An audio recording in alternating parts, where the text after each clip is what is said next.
To be here because it is update season, it's holiday season, it's the best time of the year, and I'm super excited. Now today we are covering not only the new Siege machine, but also some other new information that was, quote, leaked. And the source, just about as reliable as it comes. So let's go ahead and first of all take a look at the new Siege machine. It is called the Siege Barracks.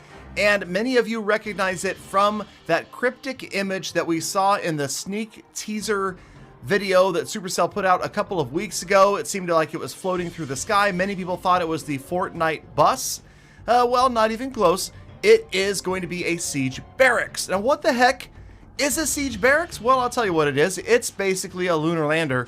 It contains P.E.K.K.A.s, okay, one P.E.K.K.A. and a bunch of wizards. Even at level 1, it's got 6 wizards in it.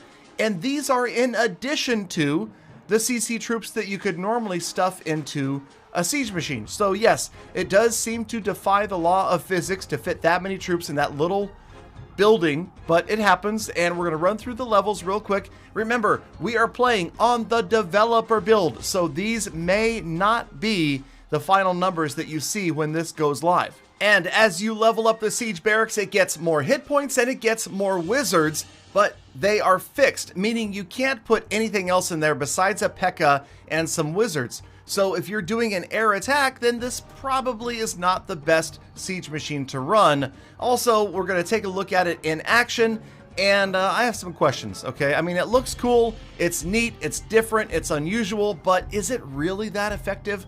It's one of those things where perhaps you, the viewers, the avid players, the avid clashers, will figure out a way that this works. For me, it's just kind of like spam, okay? Honestly, it helps out in spam attacks a lot and funneling, so we're going to check that out right here. Now, this is just, we're going to drop it here at the bottom. Now, first things first, you cannot drop it in the middle of a base. It has to go on the outside where you would drop troops. Out comes the P.E.K.K.A. That is not a new level of P.E.K.K.A. That is apparently just a new visual look of the existing P.E.K.K.A. level. And then the wizards come out, and notice the little timer as it ticks down on the Siege Barracks itself. It's like the health, that's the health of the building, and when that health drops to 0, not only will all of the wizards have popped out, you notice they come out every few seconds, but then and only then will your troops pop out that you had donated. Now, I say then and only then, you can actually deploy it early, and we will check that out in just a moment. But as you can see, it can be a little bit difficult to be extremely precise with where that first unit goes, where the P.E.K.K.A. starts funneling. But if you shift it just a little bit to the left, then the P.E.K.K.A. is going to wander off towards the nearest building to its left, as you can see right there. Notice the cannon. The cannon is firing on the Siege Barracks itself, so the structure is actually acting as a tank for the other units that come on out. That works out pretty well. Also, that's another reason why hit points are important, why upgrading this Siege Barracks machine is important. Is it a machine? I mean, I guess maybe the doors are electronic or hydraulic or something like that. Anyway, there it goes, and obviously did a pretty good job of clearing out buildings. Now, this is not an ideal spot to drop it. In most cases, probably better to drop it where it can get a bunch of unprotected buildings. Now, watch this one. I'm going to activate it right there. Did you notice? Not a single P.E.K.K.A. or wizard came out at all because I clicked on it to activate it, just like you could do on a blimp, a slammer, or even a wall wrecker if you wanted to dump its contents early. The cost here is essentially you're wasting everything that comes inside. The P.E.K.K.A. and the wizards are not going to get a chance to come out if you click it early. Now, if timing is critical and you've got something else going on, you can always do that. You let a couple of wizards out, let the P.E.K.K.A. come out, and then activate. And that is also a possibility.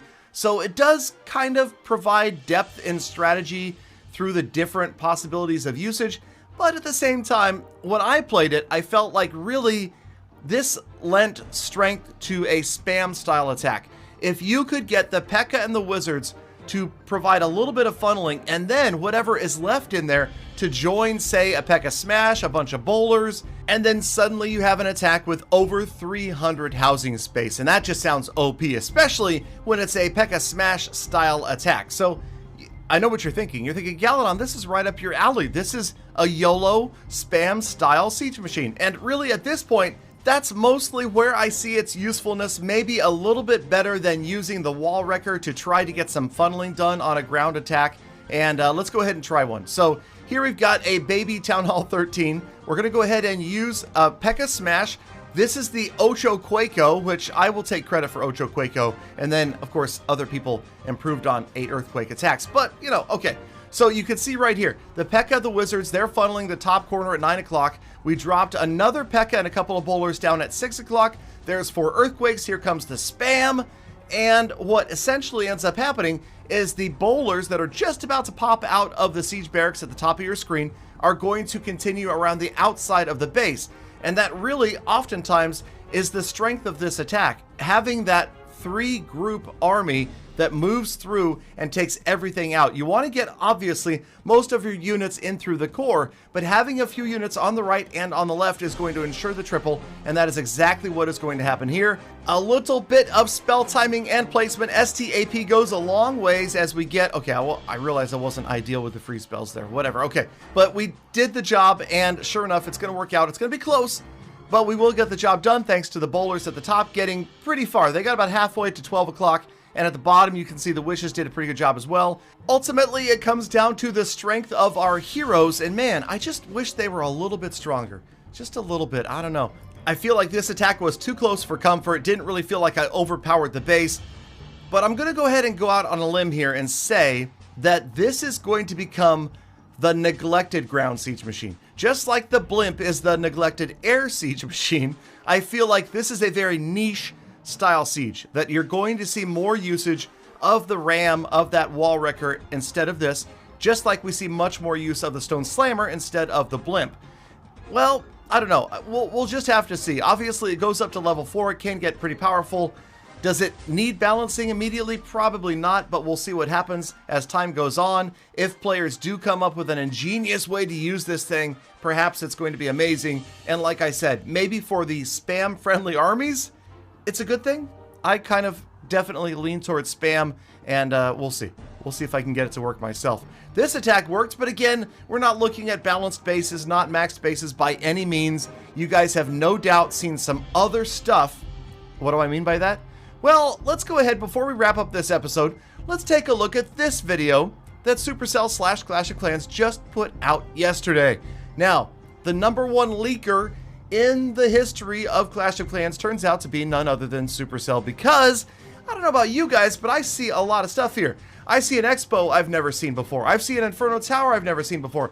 I see a Wizard Tower I've never seen before. And of course, I see some pretty darn good looking walls. Oh, it zoomed out and now I see an air defense that I never saw before. So yeah, I thought this information was coming later, but hello, thank you Supercell for slightly spoiling the surprise. Okay, so here we notice it looks like a mortar that's either not upgraded or doesn't go up another level. You guys are welcome to pick apart these videos, as I'm sure you probably already have. Walls, I say hell yes. I love these walls. I think these walls are awesome. I realize that the big split is, oh, it's not original enough, it's not different enough. I like it, okay? So, but you know what? I will also admit this. I'm easily amused. I like a lot of different things, and so something like this, it's not super hard for me to go, wow, look at that, man. It's dark, it's epic, it's amazing, and I don't know. Maybe it's just my hype for Town Hall 13. I will let you guys decide. I'm going to put a poll up on my YouTube page asking you guys what you think of the new appearance of Town Hall 13, and we'll see what the community has to say.